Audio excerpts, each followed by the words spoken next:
Bonjour and hello, everybody. You are listening to Worldwide Tea. It is the one and only podcast where every single episode we will cover what's going on in the world of international drag race seasons. And as always, I'm Evan Sawdey from Pop Matters. I am Gregory Ellwood from the playlist, and I have a very special story coming in the LA Times this week. So check my social media because I think it's coming this week. And if it doesn't come this week, I'm not supposed to spoil it.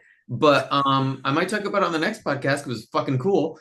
But beyond that, though, Evan, as we sit here on a Tuesday night, only hours after the latest episode of Drag Race UK has dropped, on a rainy fucking night in LA, we are already over it because we fucking live here and we hate it and we want the sun. I'll take it over the fires from last year. I'll take it over the fires from last I year. will That's the definitely only take it thing over the I'll say. fires.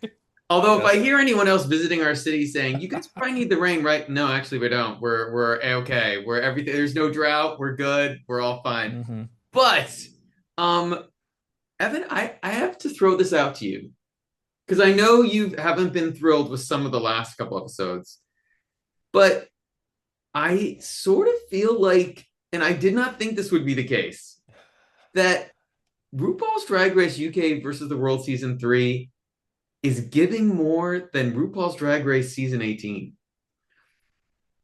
I, Well, I sort of am more entertained by what's going on Versus the World than on Season 18. What do you think?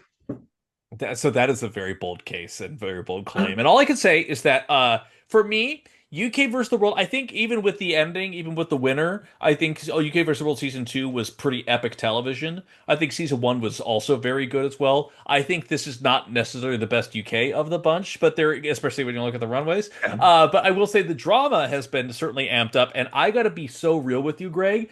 I just don't care about any of the girls on season 18. Like, it's the kind of thing where it's just like, last year you could wrap your mind around a Nymphia. You could love her or hate her, but maybe you love plain Jane. Like, there's girls you could latch on to. Anya Nerve, friend of the pod. But like this time around, I'm just like, okay, yeah, Nini Coco, go girl. Like, Juicy Love Dion is a delight, absolutely. But like, it's just I'm not feeling the same wavelength. I think if you're feeling things about it, I like how you say that comment, and now you're giving me side eye over some of my. What No, what I have. what are your thoughts? I'm so curious.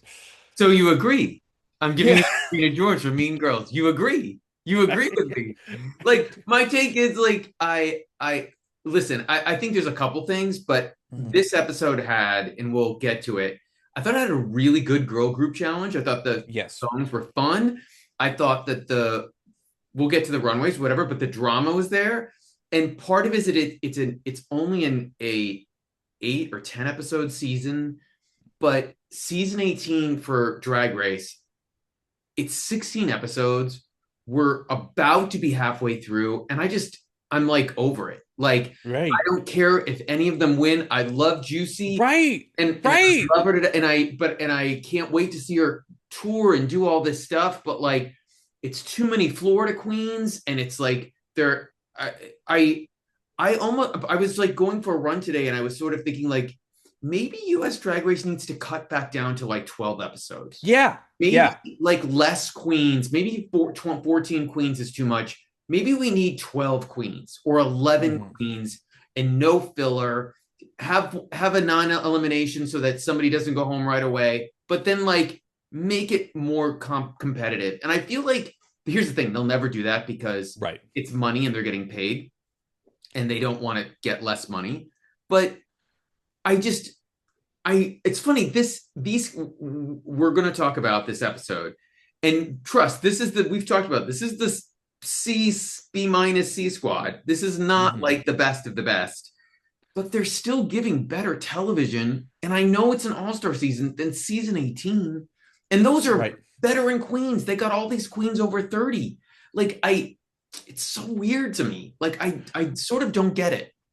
Right. It's weird because like with season 18, it's like I saw there's an article that someone posted on some like lesser gay site that I saw that was just like, is the problem with drag races is becoming too compliant to the straights? And I'm like, I don't think that's the thing. But then again, I'm also kind of thinking a little bit where it's just like, man, like on Canada Drag Race, we saw PM drink sock water on stage. Like there's a little bit more transgression that we had in some of those areas. And in here it's just kind of like muted. And on Canada's Drag Race, we had Van Gogh cutting up everyone left and right. Like there was some real, like drama and stuff that was happening. Friend of the pod, by the way, listen to our interview. It Yeah. was great. Please listen to our But interview with Van Gogh. It was amazing. listener interview with Minty Fresh that happened last Yeah. week. Green did a great job. It was lovely. But like, it's the thing where like, where is the edge? Because like, especially with the season 18, it's just safe. Like, like, even my husband was like, Advita needs to go. I love that she won some design challenges, but she's just giving us like nothing. And like, it's hey, that's what ended up happening. And it's like outside of some incredible lip syncs from Juicy, what do we have here? Low key, I think the Greg keeps sending me these posts from this account that is doing nothing but posting older Athena Dion makeup jobs, and it's just like it is incredible. It is incredible. It's terrible and amazing, and I'm getting sometimes more entertainment out of that than the episode proper. By the way, Leland, so glad you showed up. Who dropped? I, I, I, I'm trying to give them grace. Right, I'm trying to be like, you know what? This is the first season. Trump was back in office. right. They're all like crazy things were going on in LA. You have to understand at the time, like ICE had just come into LA. Like there's crazy stuff going on. And plus, like the Paramount deal was about to go through. Nobody knew what was going to happen, whether the show was going to stay. It's a very weird time for production. I know this to a casual listener sounds like very in minutia stuff, but you have to take all that into context. And I'm hoping, and by the way, people are forgetting this fall, they asked for the next season super early. They asked for people to apply really early. And remember, they had all these posts about, are you a comedy queen? We're looking for everything. And they hadn't done anything like asking for this in a long time. Hmm. And I heard that they did reach out to veteran queens, like that they were, they know there's something going on. But I will give this crew that cast this BBC season their kudos, because we've had a lot of queens show a glow up here that they did not show on their original seasons. And it's clear that a lot of queens said no, but they still got a group that's super entertaining, which, to be honest, actually has been looking forward to Down Under versus the World, because we know those queens are better. So Mhm. I'm sort of looking forward to that. Yeah. But we should talk about this because the queens come back, Evan, from Well, last week. before the queens come back, I think the most Oh important yeah, thing we need to note is that in this House of Love, we believe that all oh drag yeah. is valid and no queen ever deserves online hate. And as American entertainment journalists, we may not get every cultural reference and always appreciate corrections. And there are some truly great queens who are good at drag race, and we love them all the same. Fastest I've ever done it. But yes, they come back into the workroom, and oh, Greg, we could have cut the episode off before they even go to the next day because so much happens. So much happens in this little bit. It's wild. Episode 4, baby. What happens? Um, they are. First thing I did notice is, and this is random. These girls can't fit on these couches. Like they need another couch. Like they're having problems sitting down on it. Right. Um, but Fontana is genuinely pressed. Mhm. She and Gawdland get into it because Fontana felt as though she should have been saved. And to be honest, I agreed with her, as I talked about last week, sort of foretelling of something that's going to happen again this week. Um, their queens are playing the game. And by the way, we mentioned on last week's episode, Gawdland did do a social media post where she said she was trying to make good television and that Mhm. this pick had stuck with her for the entire year that they've waited for her, and she wishes she could do it again. So don't no hate towards Gawdland or Fontana for any of this, but at the time they were super pressed. And some of the other queens were not thrilled about their placements either. Were they, Evan?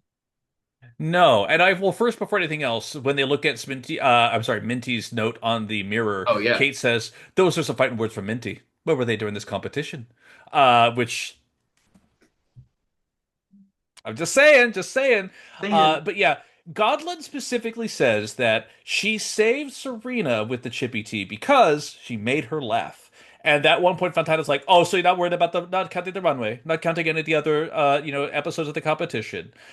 So, a lot of things happen, including Mariah calling out Fontana for doing her little cha-cha dance after she won, which they felt was somewhat disrespectful to Minty as well. So there is no like clear party on this end here. Like there's strays being fired all over the place, but it is ooh, go ahead. And by the way, I do have to say, Yes. irony of Mariah saying this, who's from one of the OG original Drag Race seasons where like much worse happened than that. And granted, it's 2025 when they were shooting this, or like this was 12 months ago. Yeah. Like we're in the middle of another decade. It was 15 years past the time she shot her first season. But even still, I was like, Mariah, this is a little the pot calling the kettle black, I think, about this. But she wasn't necessarily wrong. And I Right. still think Fontana has been posting all this stuff about how Brazilians react at the Winter Olympics to like winning stuff, and it's very similar. And I Hmm. don't think it's been that bad, but at the moment you could tell this cast is pretty tense. Like this is Yeah. not kumbaya. Mm-mm. No. Mm-mm-mm. And I'm kind of fucking with it. Like it's kind of nice to have a little bit more I don't want to say treachery or anything else like that, but like it's just nice if the girls don't like each other, as we discovered with Canada's Drag Race, there's kind of some fun things that kind of happen. At least some stuff that makes for good TV more than anything else. But again, I think you sort of nailed it. Gawdland trying to sit there and justify that she did it because Serena was funny means she did not think this out clear enough and thought she was just making fun TV. And now it's sort of like, slapped her in the ass. So we'll see if that affects her run later on. But more importantly, while they're getting out of drag, I don't know if you remember this, Evan, Gawdland and Zahirah sort of form an alliance. They sort of are talking to each other. We don't really have a lot of this usually happen before Uh-huh. the next day, but I thought that was sort of interesting. Zahirah wants to win, and she sees Gawdland as her best way to do it. Did you have any other thoughts about this de-dragging sort of moment? No, because I feel like everything kind of comes into clarity at the start of the next day when they all come in with a little bit more clearer head. But we should say before they come back, we find out that Yes. this week we'll have Graham Norton back instead of Alan Carr, and our guest judges are Bananarama. And if you've ever been to a CVS or a Walgreen, you've heard Bananarama, or your grandparents have, or your parents have. Yeah, But and you know what? They're richer than we're ever gonna be. So kudos to I you, mean, mom. Props to you, mama. I don't know if they have songwriting rights, so I hope they're richer. I hope they've been making money out of this. But they come back in and they're at the table the next day. And again, the UK's had issues like trying to make table talk interesting, but luckily we have the only Naomi in attendance, and she justifiably says she thought she could have won. And I Hmm. agree, but I did think that her runway maybe like was the reason why. What do Right. you think of this whole conversation and some of the girls reacting to Naomi thinking she could have won? It's fun that people are so dismissive of it, but it's the kind of thing where it's like she was in the top, mama. Like the thing is that she's now been, if I'm not mistaken, if I think I have the rubric right, she's been in the top twice now. And no, I'm sorry, I take it back. She's actually been in the bottom two the second episode, and the other two episodes, she's been high. So she's already doing way better than her last season. Other girls may try and dismiss her, but like I don't know how you could. And also, I don't like Zahira still has some sort of chip on her shoulder, which I do not understand. Where it's like I don't know if you were deserving like this aura that she just kind of exudes throughout this entire episode is just so weird to me because it's also like, girl, you are nothing but safe this entire season. It's still the wildest thing to me, but I thought it was good.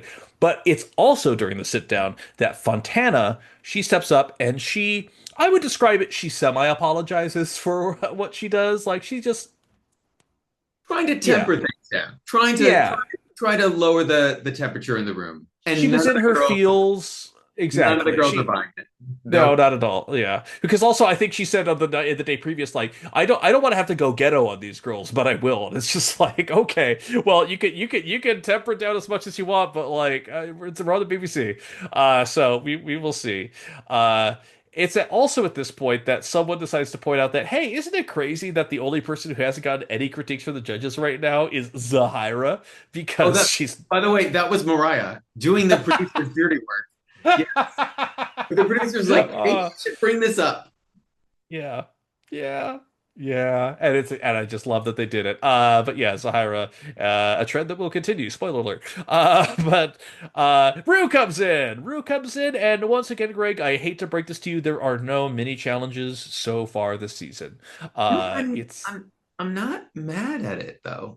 Like, are yeah. you? Like, No, I'm kind of used to it with the other seasons, but given the last one I remember was the one where they all dressed up like traitors for whatever the F was going on in UK. Which, by the way, I look back on UK 7 now and it just feels like children. Like it just feels like it is like the most quietest, mutest like season that we've had in a minute. And it's just like I feel like Jane Don't is a kind of redeeming for the sins of Katrin feelings. I'm just like, hey, here's someone who's actually funny.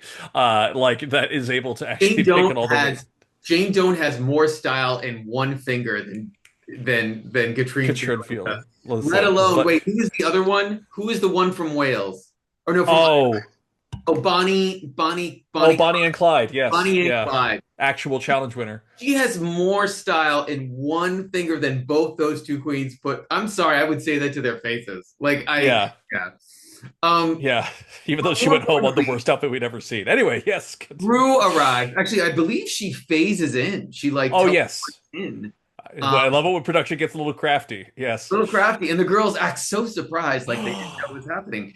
But it is time for RuPaul's Space Race, and we're going to get two girl groups. It's the girl groups challenge, the always dangerous girl group challenge, to the Hmm. Robo Pop song "I'm in Love with an Alien," which scared me at first.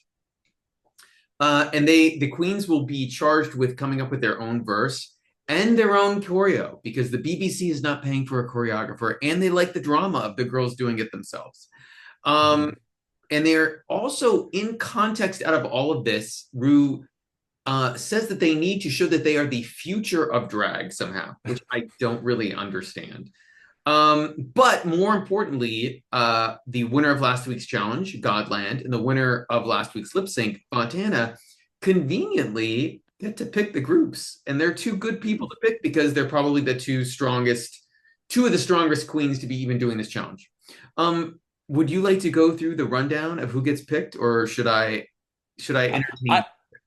I have to do this rundown Please. because Gawdland as first pick says Sahara, and I think that is just the best possible way you could do this at all whatsoever. Yes, Sahara, go get Sahara Zapata over there. She's only known her for 2 weeks and doesn't know how to say her name. It's Yeah. incredible. Goblet never change. And it's the kind of thing where it's like it happens and it's like that's your first pick, but okay, like go with the safe. It's a girl group challenge. She By can the look way, whatever. Okay. they both made crazy picks in theory. Like it worked out differently, but in theory they made wild picks.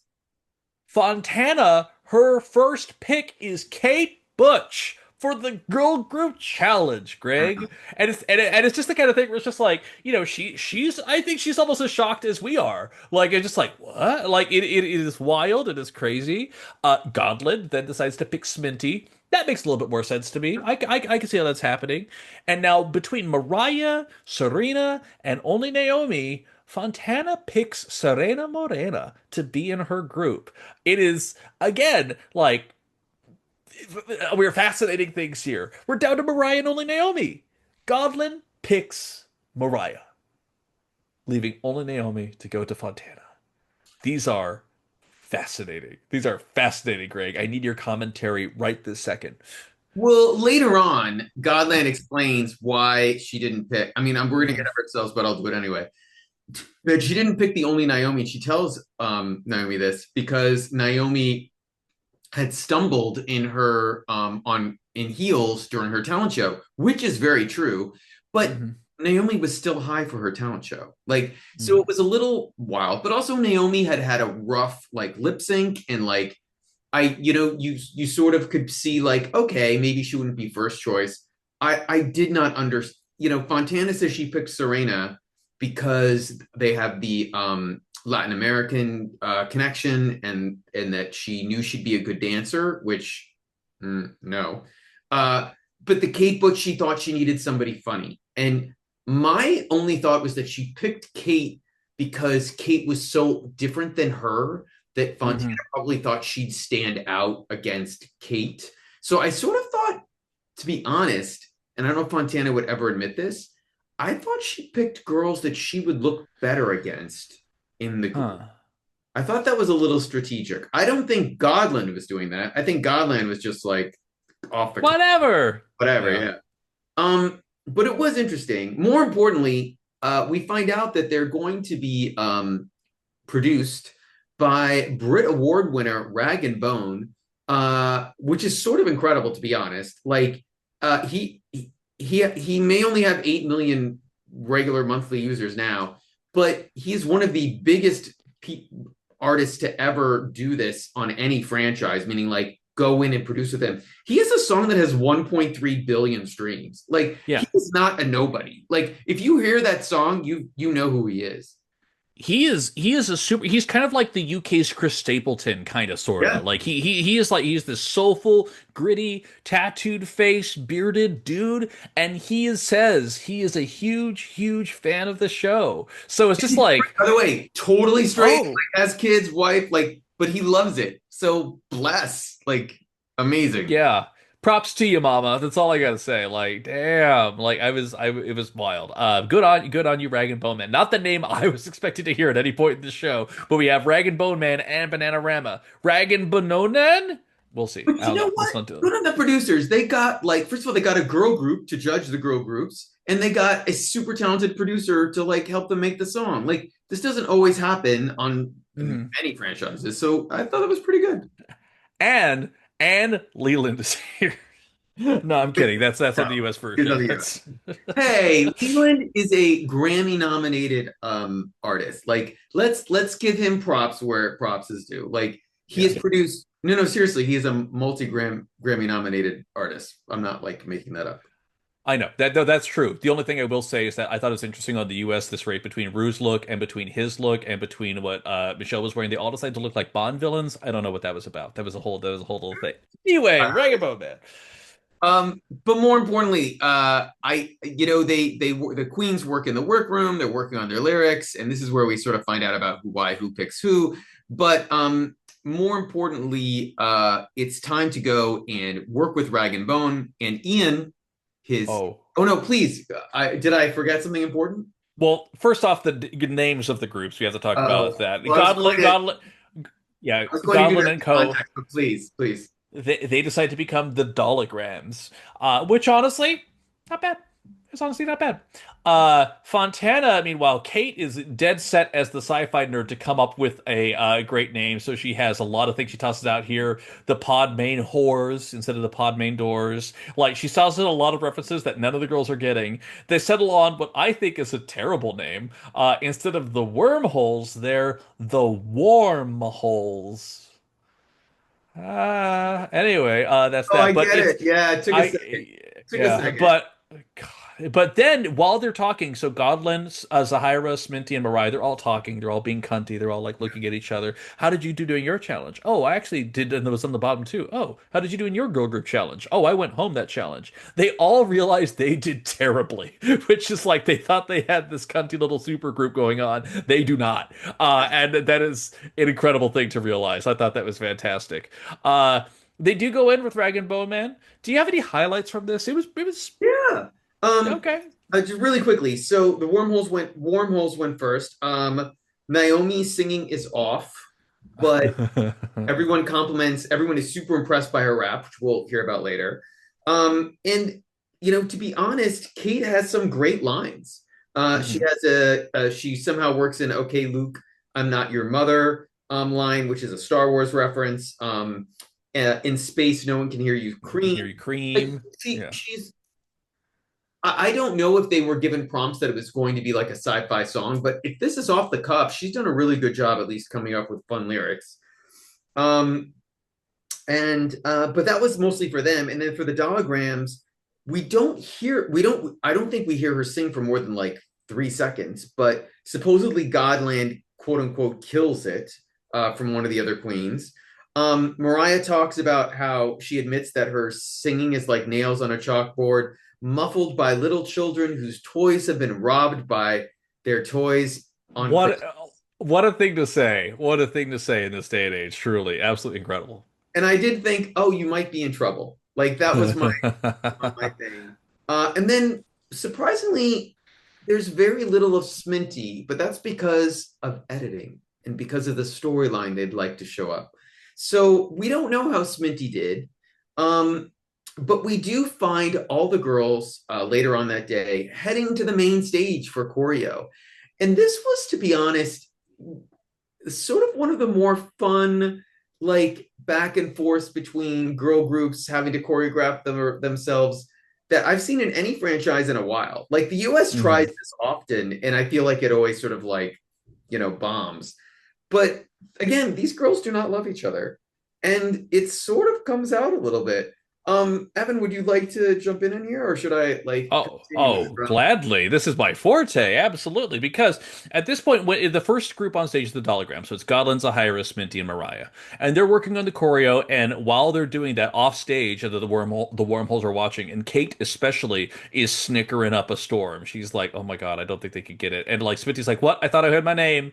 And like she's getting in her head. She's telling the story of like she got sent home in her challenge, and so it was kind of odd. But like, the girls are girling, the dolls are dolling, and it kind of gets a little testy over there to the point where after their turn is over, and also there's some part about like I just think you guys could be a little bit tighter, is all I could say. Well, your turn's in 5 minutes. We'll see what happens then.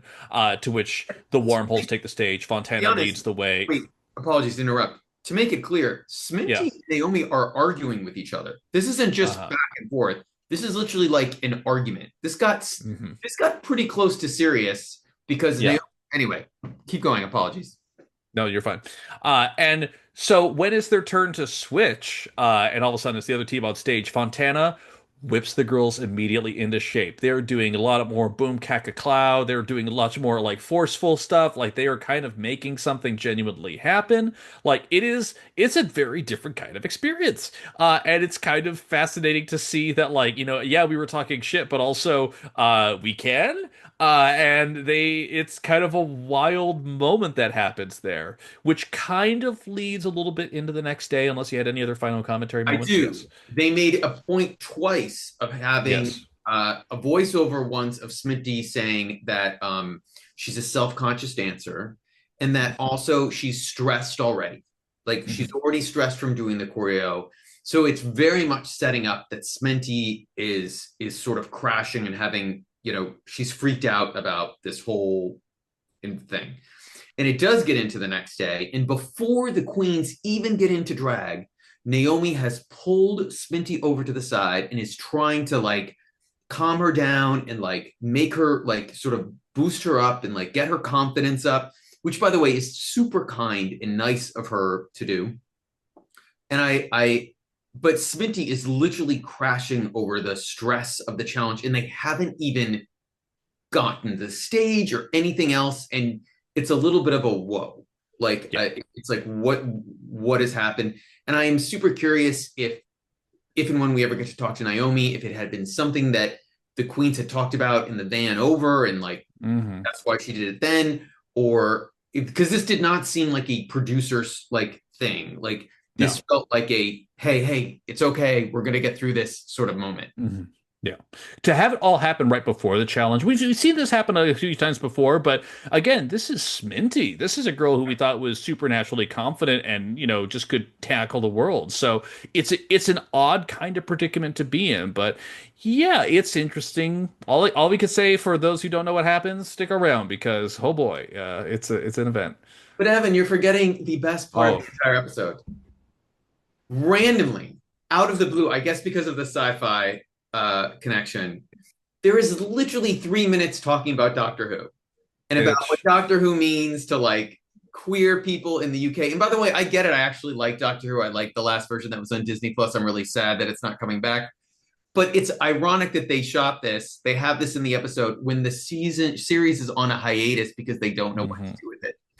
But anyway, that was just like, did you guys need to keep this in the edit? You could have pulled it out. Well, Greg, I'm not sure if you saw the press release indicating that while they are not a guest judge, Doctor Who showrunner Russell T Davies does make an appearance of some sorts later on in this Yeah, season. he So does. I think they might be planting a couple seeds that will yield benefits later on for our lovely, lovely nerdy queens out there. So who knows? Who knows what things will happen in the future? But Evan, you know what? More importantly, Rue comes at we talked about this about how the seasons have flipped, about how Rue is fucking killing it on the season 18 runway. This look, I hated this look. I literally wrote Rue comes down in this look, and it's a bodysuit with the worst belt.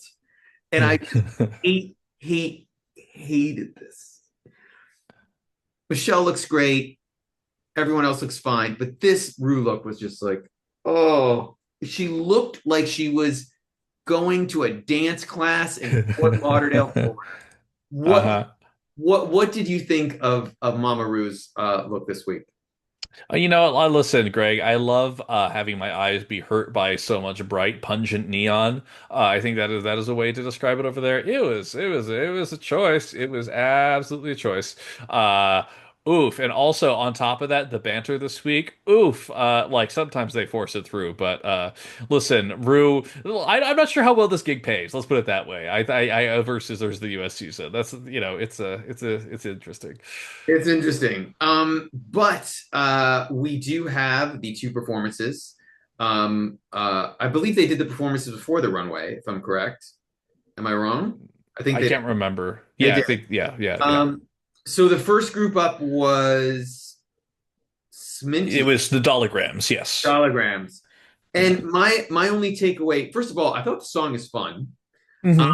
I thought both groups didn't really like have bad choreography, but I thought Sminty actually was good, defined to safe. Like I didn't think she was bad. I didn't think she looked stressed. I didn't think her choreo was off. I thought she was good. And Serena fucked up twice. Like that was my big takeaway. Like she really like had terrible um what do you call it? Cartwheels. Hmm. And I thought that Mariah on the floor, like she seemed like she was good. Her lyrics were good, but it was a little off. Um, Yeah.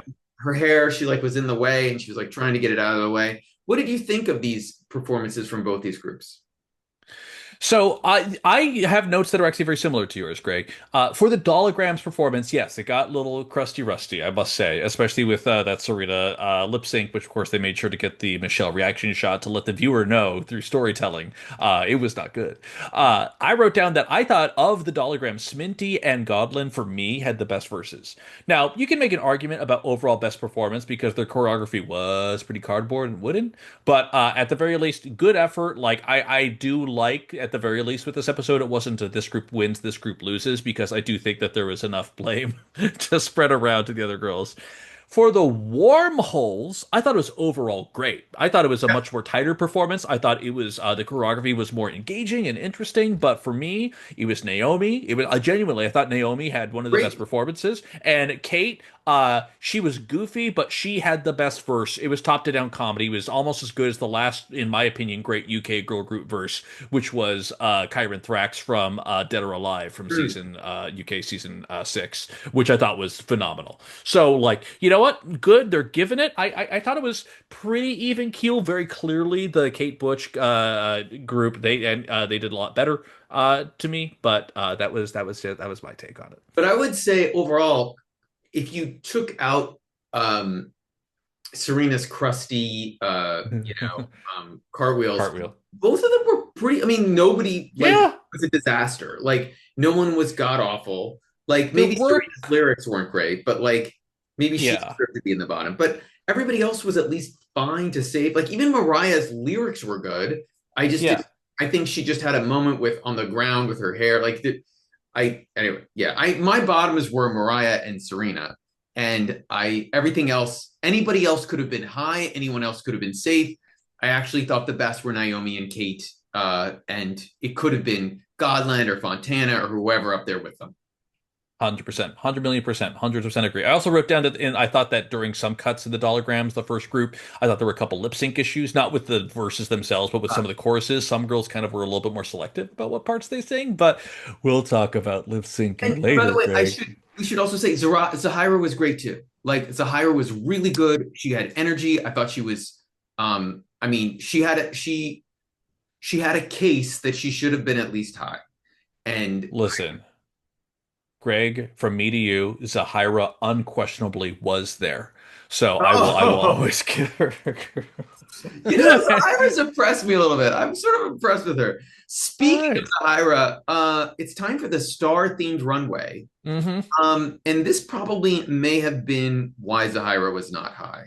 Zahira comes out in a koi fish blue star look that was well made, but a little tacky, forgettable. What did you think of this look? It's same thing. Like it's a bodysuit, and listen, it's kind of more of like a velvety kind of like feel to it. Like there's some things that I like, but God, she loves her little diagonal spiral boob wraps, doesn't she? We've seen that multiple times at this point, and it's like, is it a signature? I guess. I just wish there was more polish to it because this whole like weird little like fishtail lip thing that wraps around her is kind of. I don't know, but it's fine. It's safe enough. But again, this category is "You're a Star, Baby." And some people were a little bit more literal, and there's a giant effing star on my wrist for it, and it's just like okay, like I'm not impressed personally. I do get star if I were to look at a photo of it. That's as far as I get. Gawdland followed up, and to be honest, we've had a ton of queens on multiple seasons do Elton John looks, and this was super inspired. I thought this was Mhm. super smart, super well done. Will I remember it as one of the top 10 looks of 2026? No, but I thought it was No, great. And she also went in a different direction than all of the other queens, which was really smart. Any thoughts on this? it is her worst look. And by that, I mean it is a fantastic look and still better than what most of the girls brought. So, like that says something about Goblin's package this season, for real. You know what? Raja Gemini would love this look. She would give this a huge two. Uh, Uh-huh. Mariah Balenciaga is up next, and okay, this. Yeah. Oh! So my favorite thing is like she keeps trying to convince us in the voiceover that this is something that's not basic, and it's so basic. It is. She's like, I've taken this corset and upsold it, and I'm taking it into orbit. It is a corset with like just fabric. I just thought this was bad. Greg, she called it's an upcycled gown. I think this is the first time we've ever had anyone in the history of the show admit to this being drag closet. Like, my God, it is so basic. And the hair, it's a choice. I don't know why the Golden Girls are in space, but listen, props to you, Mama. I've actually really grown to like her. I think this is the best performing she's done on any season so far. Yeah. This runway was not it. This runway was not it. Yeah. Sminty comes out, and I loved this. She's Mhm. giving mob wife, gangster princess, super slick. The star part of it is in the headpiece. Uh, Very inspired. It's not necessarily what you think for the prompt, but it is the prompt. It's well done. It's sexy. It's different than everybody else. I loved it. I feel like Bones and Page Three and Kyron Thrax would wear this in a freaking second. Absolutely. It's weird because like this was I thought a good look. It still read to me, I'll be so honest this year, this read to me as drag closet. Now, admittedly, her drag closet is I think a little bit more high end than a lot of the other girls if we're being so real. The biggest thing is that like the only thing that makes it star is this headpiece and this eye patch. Outside of that, it's like this is a mafia gangster kind of like thing. So it feels kind of like in the vein of it, it's still very stylish whatsoever. I'm just not going to type it down for like hyper originality or really remember it after this episode. But it was bold. I'll give it that.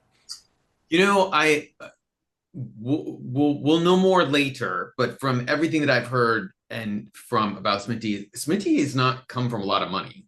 So the fact that she's dipping into her drag closet but has crafted enough stylish stuff to make it look like she has more money is probably a big compliment to her that Mhm. this looks like an expensive made look, but it might not have actually been. Um, 100%. Up following her is Fontana, who is wearing what she calls her intergalactic princess look. Um, she says it's the most beautiful she's ever looked. No, Fontana Yeah. is not. No, you guys, these queens, I will say this on this UK season, they are running out of things to say. Like they are literally running out of things to say. It's super pretty. It's well done. I actually thought for Fontana, it was a bit basic. But it's pretty. What did you think? I am so conflicted with this look, if I'm being so real with you, Greg, because there's a part of me that wants to like it more than I do. The cutouts I think are a little weird, and yes, there's some star patterns on here. What really I think gets me is that she's wearing a nude bodysuit underneath this thing, and there is bunching, and you see it in the promotional still photo, like right around the crotch. There's just all this bunched up fabric, and it's just like unnerving. And I thought the headpiece, it's a galaxy. It's lovely from one or two angles. It is flat as hell, and it's Yeah. the kind of thing where it's just these small things that just like it's good. She looks very pretty. It's almost like her Sabrina Carpenter kind of moment, but also Sabrina Carpenter would wear something a little bit more styled than this. So it's like it's good-ish. It is. It also feels kind of Sailor Moony, and she's done that quite a bit so far. So I kind of also feel like much with Zahirah, she's kind of getting locked into a pattern of dresses, and I'm not, and I want to see her break out of it a lot. Also, that is not a Sabrina Carpenter wig. That is Sabrina Carpenter's grandmother's wig. Like, no. Oi. But up next is Kate Butch. And so, listen, we'll give credit where credit is due. This is, I didn't really see the star part of it. I get that maybe there were tiny stars somewhere. It is more of an intergalactic look, but for Kate, this is fashion forward-ish. Um, and I liked it. I guess the only thing I didn't like is it's this dress that has these sort of things coming out, like strands The coming little out, like tongues, these yeah, these from little hanging little toggles, from yeah. the bodice, and then she's wearing this bodysuit, and it goes up to like this headpiece. And my problem was I did not like the nude illusion going up around her neck. She either needed a necklace or another design element to be there to like break it up. And maybe from a distance it looked better or in person it looked better, but on TV that like really popped to me. But for Kate, if we're judging on a curve based on her first season, this was an improvement. This was interesting. This was good. I am very much in full agreement with you because it's the kind of thing where like at the end of the day, I think I kind of hate this. Like if I'm being so real, like I think the bodice is lovely. These little dangly things just don't add anything. I don't know why queens keep doing it. We've seen it multiple times and it just looks cheap. And I think the biggest thing for me is that you call it a nude thing. It really kind of get this like milky tone, which I don't know with Kate might actually be nude, but it's the kind of thing where contrasting with the blue, the dark blue that she has for this bodice and for this dress, it feels like too clashy almost. Like it feels like they're almost different outfits. I think she could have found a color that was more in sync. She could have done maybe some alien makeup. She could have done something a little bit more different with the skin tone, or per your suggestion, tied it together with something else aside from just the earrings. It feels disconnected, and it's not bad, but it certainly, it's far for me to call this good. I feel like this is still like better than anything she wore on her last season. I think one of the weaker runways of this week, if I'm being so real. Oh wow.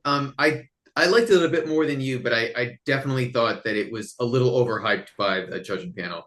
But why would they be overhyping a BBC queen? Oh, Evan, I can't imagine. I can cover your mouth, Greg. And then, by the way, speaking of overhyped, So only Naomi comes out, and she describes this look as a shooting star going into the atmosphere. Basically, it's pieces of metal or it's fabric that's supposed to look like metals sort of going from top to bottom, over her body. She has a complementary face piece or headpiece that goes over half of her face that is designed along with it.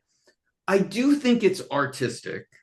I do think it's interest from a conceptual level, but I did not think it was a showstopper.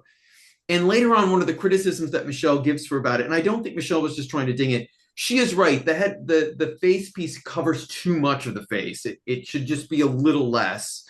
Um, I also feel like it's one of those Van Goghs. It looks good, uh-huh. Yeah. It looks good from a distance, but the closer you looked up close, it didn't look as good. But maybe under the lights on the stage, it sort of popped more. What did you think of this look? Whatever I had to say about it, Rue actually said when she came out on the runway, it's just like this is what happens when you leave something in the microwave for too long, and it's just like like aluminum foil in the microwave. Like I that's the sense that I get. She's trying to be metallic and fashion and whatnot, and it just feels incongruous. Like there's not a focal point, which I think is one of the worst things about it. If you want to argue the focal point could be the mask, but then the mask, I'll be honest, is terrible for the reasons that you cited. The placement and the parts that it shows or covers up, it feels like it's misaligned more than it does I'm being mysterious, you know? Okay. Evan, I've been listening to our podcast. You're gonna get mad at me. I'm gonna come for you. You use Oh, this a lot. oh, You use this like focal point. Here's the thing with uh-huh. fashion. There doesn't need to be a focal point. The thing with fashion is it just needs to move your eye on it. So that would be my interpretation. So I'm giving you my personal interpretation is that there Right. doesn't have to be one place your eye goes. Your eye just needs to move looking over it. So there's been looks, for example, where like I'm trying to think of something that recently somebody made where like if your eye comes to a point and then it's like jarringly doesn't work, then yes, it doesn't work.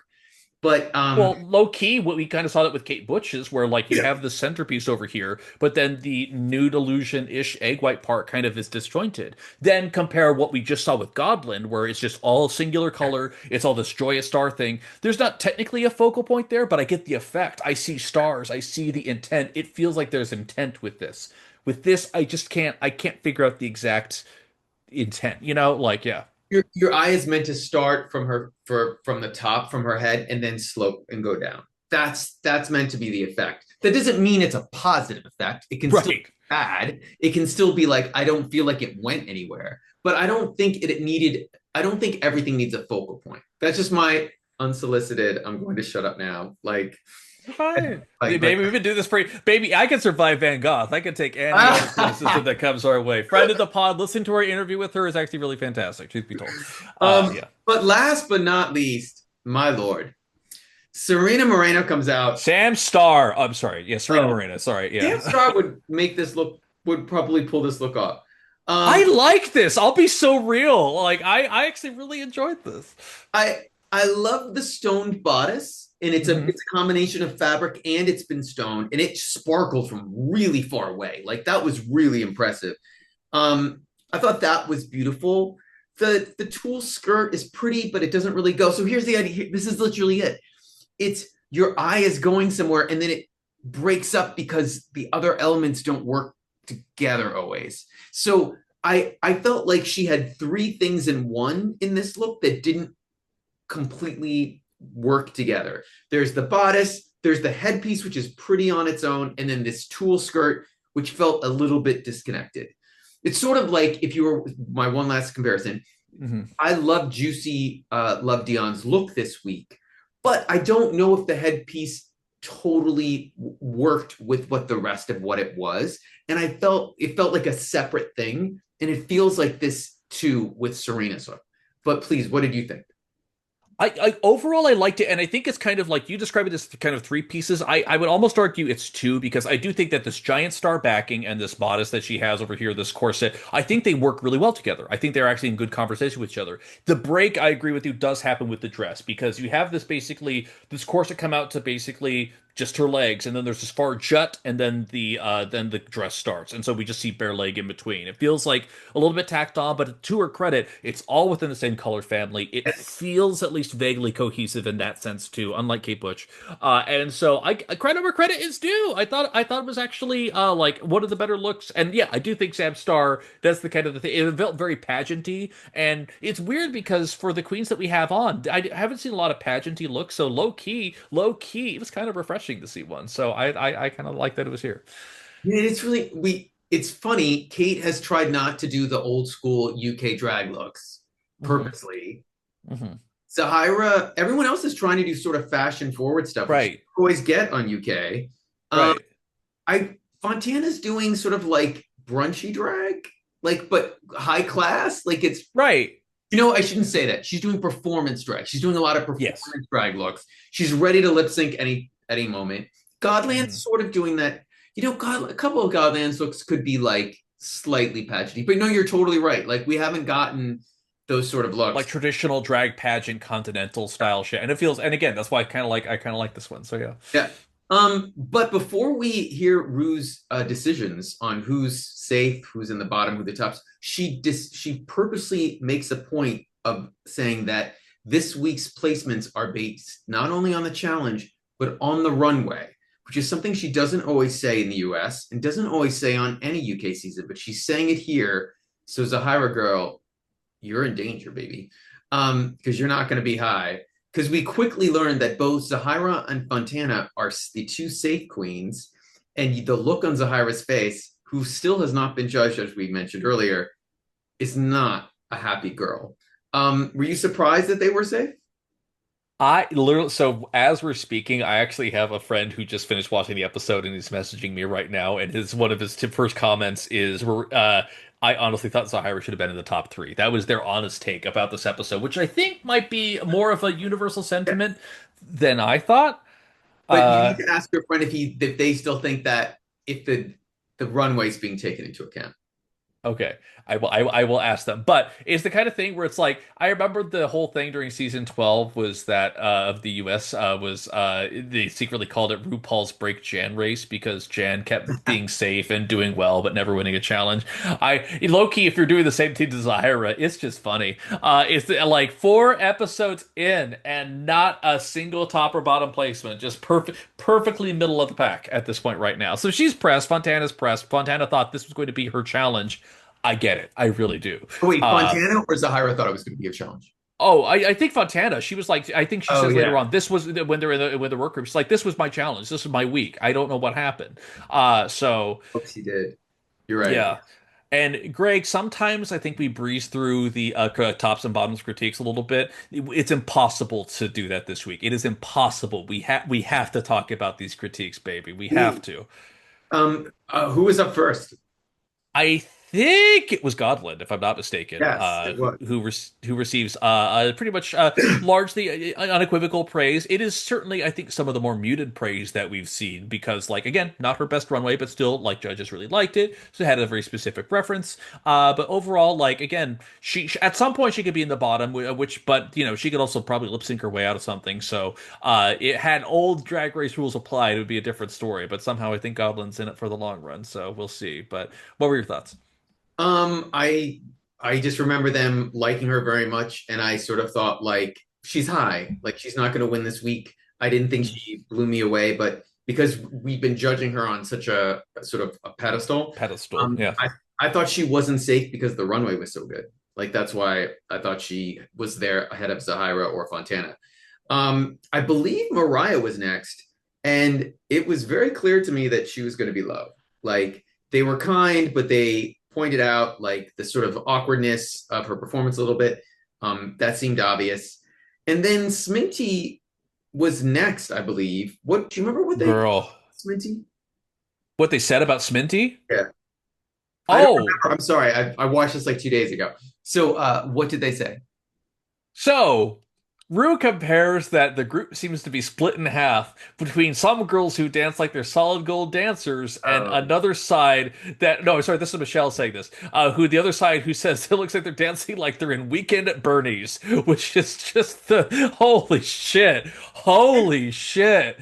I Like, thought and this then there's was another read they have it there, but it's just like, girl, she's already dead. Stop beating her. And Like, I thought Smitty was good. I thought Smitty was safe. I thought I didn't see this at I maybe I need to rewatch this a couple times because I rewatched the Did you think she was that bad? No, that's the thing. Like there was some of the group choreo was a little bit awkward, and I think there were a couple of missed beats are there. I didn't think it was like to paint a comparison, the Queen from UK versus the World who kept Gothy Kendall who kept coasting Oh through yeah. every challenge, where it's just like, look, you did terrible, but it was adorable. Like that was not the case here. Like she did competently, but like it was still a little herky jerky, yeah, it wasn't the best. It was a little bit pheromone in the girl group challenge from All Stars 4, pure white girl antics. So that's maybe the most harsh thing you could say. But like it was, it's almost like they were looking a little bit, but I don't know. That was interesting. Up next I believe was Kate. They loved Kate. They thought Kate was Yep. fantastic. And I Oh. I yes, the moment where I believe asked Bananarama, did they remember Kate's lyrics? And they Uh-huh. did not. And we have never seen this on any season before. They pull out their book, which is supposed to help them. I've never seen actually, I can't remember the last time I've seen this on any season. They have a binder that has Yeah. the lyrics to all the queens so they can judge it, which by the way is refreshing to know that they actually have something with it.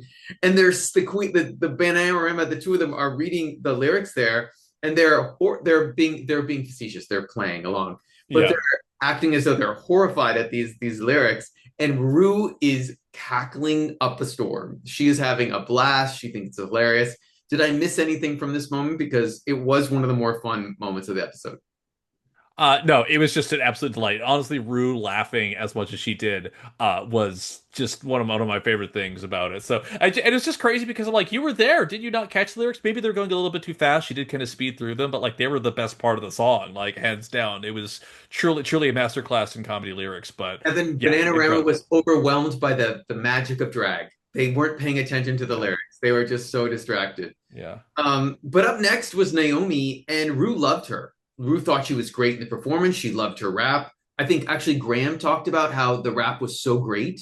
Um, he may have even said that she could do it professionally, or maybe was that Rag and Bone? I can't remember, but they were Yeah. super complimentary to Naomi.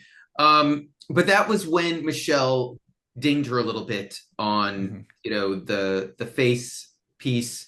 Um, and then they also, I don't know if it was Bananarama. I think Bananarama asked about the corset that she was in. She's like, "This is no corset. This is my body." Maybe Rue asked that. I can't remember. Hmm. But everybody laughed because Naomi has a fucking killer body.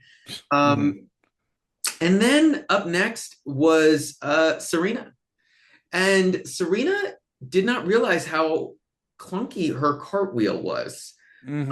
And I think even on the stage, or maybe it was back in the no, someone was on the stage who said to her, maybe it was back in the workroom, that she did Hmm. it great in rehearsals. But That here, was Fontana. that was Yes. Montana back in, yeah, to make her feel better. But here she seemed a little taken aback. I think she may have thought she was high, or like I think she thought she had done really well. So Right. Serena, out of all of them, is sort of the most shocked over her critiques. Did I get that correctly from what you No, remember? yeah, you absolutely did. But also, it's like it's kind of similar to last week when the Snatch Game thing happened, and she seemed wish there was more laughter here, but she thought she did fine. She was able to execute a cartwheel. The judges really called out that it sucks because when you have two performers like in the same group, when it's Fontana who's able to execute a more perfect cartwheel and Serena's clunky boots, it's you die by comparison, and that's unfortunately what happened in this instance. 100%. And we find out that the one and only Kate Butch wins this week. Not that much of a surprise. Her lyrics were Hmm. great. I may have given it to Naomi if I had a vote, but I didn't. Hmm. But Naomi and Gawdland are high. And the bottom three are Mariah, Sminty, and Serena. Um, and we are going to go back to the workroom, but we would immediately all assume, well, Sminty deserves to be saved, so she'll eventually be saved, right? That's what's going to happen, Evan, right? Right. Mariah Yeah. versus Serena lip sync, whatever. The episode will end. We'll just go on to next week and see what happens. But no. So they go to the back. They go to the workroom. We discover Zahirah or Sahara is, Zahirah. is quite annoyed. Um, and she's not thrilled over her placement, but Fontana isn't necessarily either, but she's not as angry about it as Zahira is. What else happened in the workroom, Evan? The biggest thing, of course, is I just wrote Zahira was beyond press. Like this is the kind of thing where she's getting a little bit bitter about herself overall, though. But this is the kind of thing where I'll be fully honest with you, Greg. Kate asked the girls in the bottom for kind of their pleas about it, and it doesn't go great. I feel like Kate doesn't do a lot of great emotional regulating or make it seem like she cares about the things. Like she hears them out a little bit, but while this is happening, Sminty makes her plea, and her plea is basically keep me, save me. I don't have any words beyond that. Like, she is at this point so in a mindset where she thought she was doing well and is now being told she's not. She just can't shake out of it. It's around this time that Kate also apologizes for the laughing during the rehearsal the other Yeah. day to try and remedy some of that. How it goes, but yeah, it's a tough one in there. A lot of people are actually, I think I can't remember who in the talking head says that they're a little bit upset that Sminty is not pushing for herself more at this point. Which felt odd to me. I felt like she had already been through, like they all knew she'd like gone through it, but listen, they could only the other girls could see how each team did. So they're on stage, they probably are only hearing the judges' critiques. They are only sensing how Naomi did, sorry, how Sminty did next to them in that group.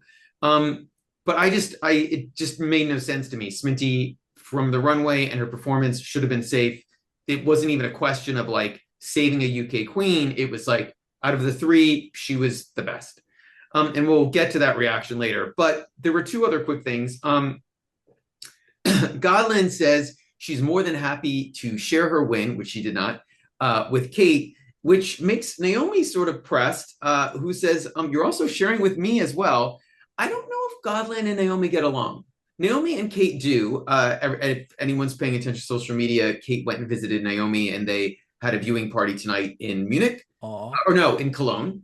Okay. Awesome. So they're friends. They're good friends.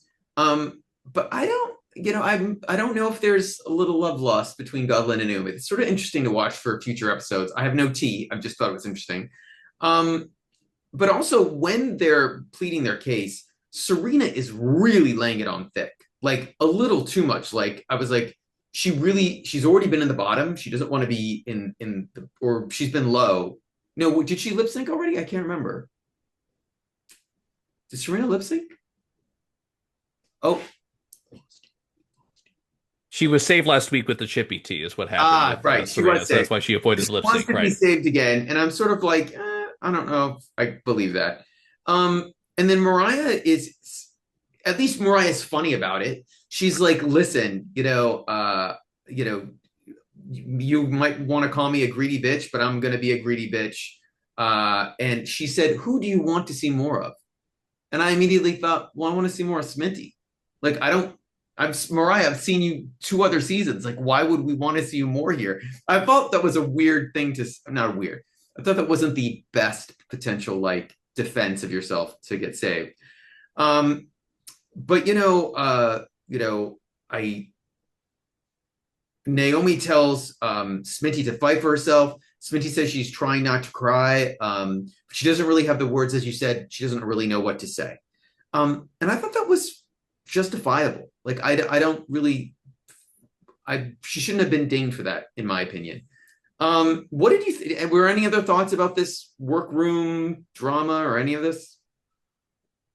No, because at this point it's like I mean it kind of covered the whole thing. This is truly a wild breaking of a queen. Like it is just truly incredible. And it kind of bleeds over into what we next have happen, which is the lip sync. Great. Well, actually, before the lip No, sync, they wait. come out on the stage. Right. Go There's ahead. Sorry. one thing we have to talk about first. So they have this moment now, which they've replaced with the queen who would go and pick the lipsticks, where she's going and picking up the chippy tea before she brings it out on stage, and they have a voiceover of Kate saying, "But maybe I shouldn't say Sminty because that looks bad. That I've eliminated an international queen, and maybe I shouldn't save the UK queen." And I'm like, why not just save the best person? Like, no one's going to. Why do you care about the international girl's opinions at this point? Like, truly, for real, for Second, real. this is the second time she's brought it up. Like, Yeah. it's very cognizant in her mind being on the season. So anyway, Kate comes out and she saves. Who does she save? Why she saves the most obvious choice in the world, which is not Serena Morena. I'm kidding. I was about to make that joke. No, she saves Mariah. And the reaction from the back row, Is the reaction from the back row, they were not seeing that shit coming. They did not see Gawdland that shit turns coming. around. Gawdland turns around. She is so freaked out. She cannot believe it. By the way, the judges can't believe it either. Like they were not expecting her to do that. Um, And I do love that they kept it in the edit, and she obviously recorded it later. But Sminty says, "Fake Butch is here, I see," which is, props to you for coming up with that line. Um, Right. but they, no, I mean, it goes on for a while where they like cut to Gawdland going, "No way!" Like it's. I didn't think they were overhyping how the queens reacted. They really were shocked. But the lip sync song is "I Have a Rumor" by Bananarama, and a lip Hmm. sync occurs. Evan, this Evan, Such a kind way of talking about it. Yes. Evan, this is not what you would have expected, was it? No, because like it's a fun song. It's an upbeat song over here, and I think the prevailing logic is that it's going to be pretty obvious what happens. And it's weird because there's a bit of a disconnect that happens because what is Serena doing this? She's dancing, she's doing the thing, she's giving you movement, she's giving you energy. This is the kind of thing that would get maybe a couple singles out of you at a bar performance. Let's be so real. Yeah. She has energy and she does have a stunt, so at least she's got that going for her. So I'll give her that. I think that she was beatable in this lip sync. I don't think she did a bad job. This is not a double sachet situation. She did a fine job. I think almost any other queen would beat her. But you know who ended up beating Sminty drop, spoiler alert, in this lip sync? Sminty drop, because this weird thing happens where she hits all the posts that you need. She's hitting it with energy. She's doing the things.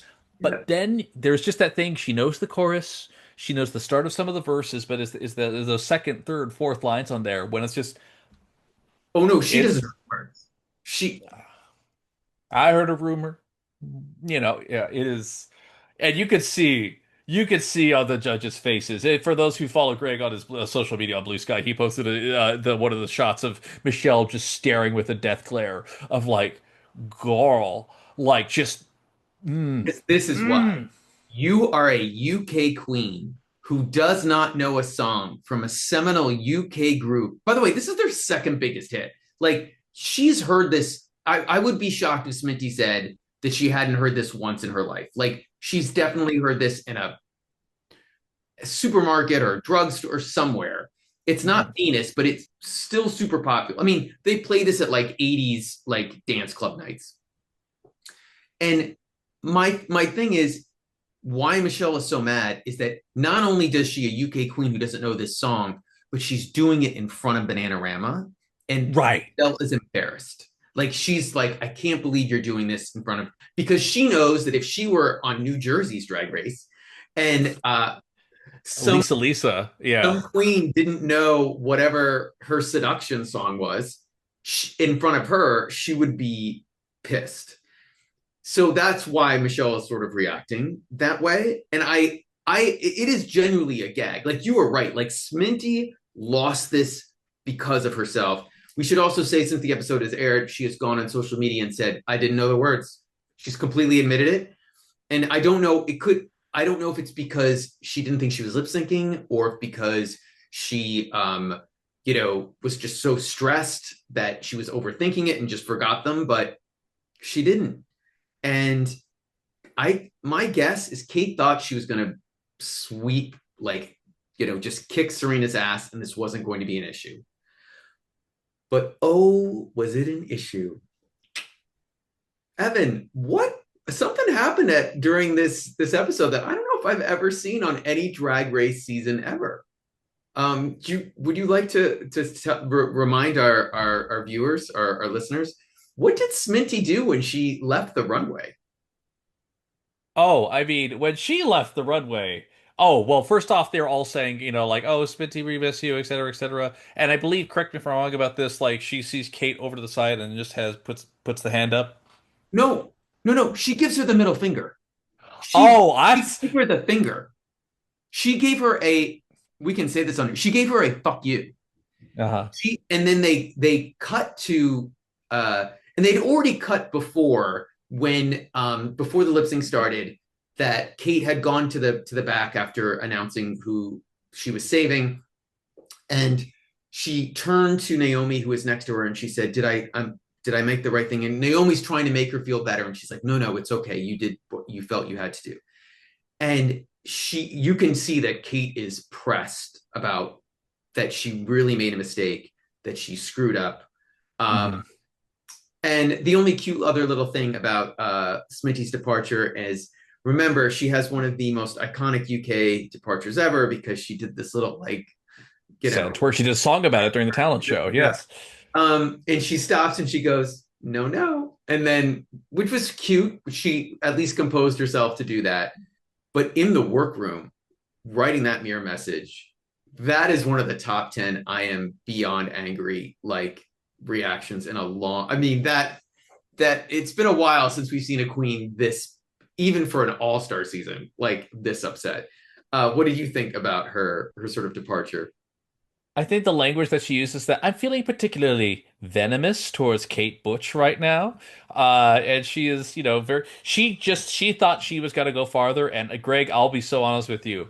I thought she was going to go Yeah. farther. And then, but at the end of the day, though, it's the kind of thing where as much as people are like angry, upset about Gawdland the other week, though, we always get mad when queens are cunty and play the game. Like that's the thing. And it's just like, that's the kind of the whole point. Like, yes, she thought there was going to be more value in saving Mariah because of whatever imagined alliance there was on here. But the thing about the alliance, like, I want to be in the top two with you, girl. No, the point of an alliance should be, who do I think is actually going to beat me in a challenge that would be in a position to save me over here?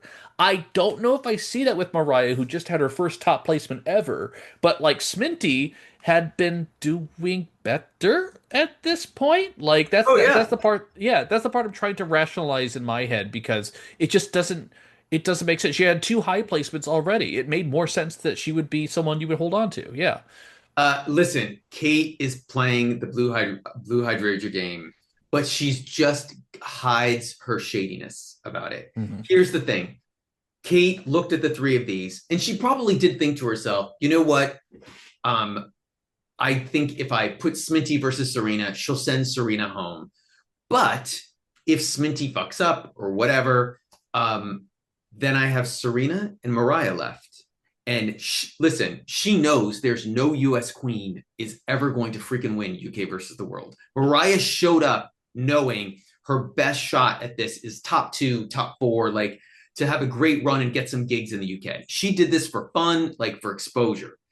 Serena, she already knows her time. Like we've seen enough. There's no magical run for Serena to make it Right. to the end. She sees the writing on the wall here, and now she's gotten rid of legit competition. So I don't buy any of this that like Kate was like, oh, I just my alliance. The alliance is a red herring to me. Maybe it's good for a storyline. Maybe in as we watch further episodes, Mariah will be like, "That's my girl," and like I'm gonna stick by her. Maybe that will come to fruition.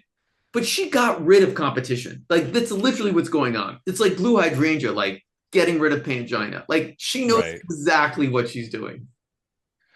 God, it is so wild. And again, we're recording this like literally right after the Yeah. episode has aired, and so I have to ask: have you seen the reaction online so far? Do you have thought? If there's been not a lot, then that's one thing. I will at the very least give credit to Sminty for saying I didn't know the words, and maybe don't send hate to certain people, but like again, she ended that lip sync herself, so The, re- I'm the curious. reaction that I've seen is people are very excited because they think that Gawdland's run is fantastic so far and that there's no way that the BBC would never not crown her. No way. Sure. I think we need to remember what franchise this is, but fingers Hmm. crossed. Um, Hmm. and that Sminty blew like that she blew it. Like that you can't say that she got robbed. I mean, she got robbed that she shouldn't have been in the bottom, but she blew the lip sync hands down.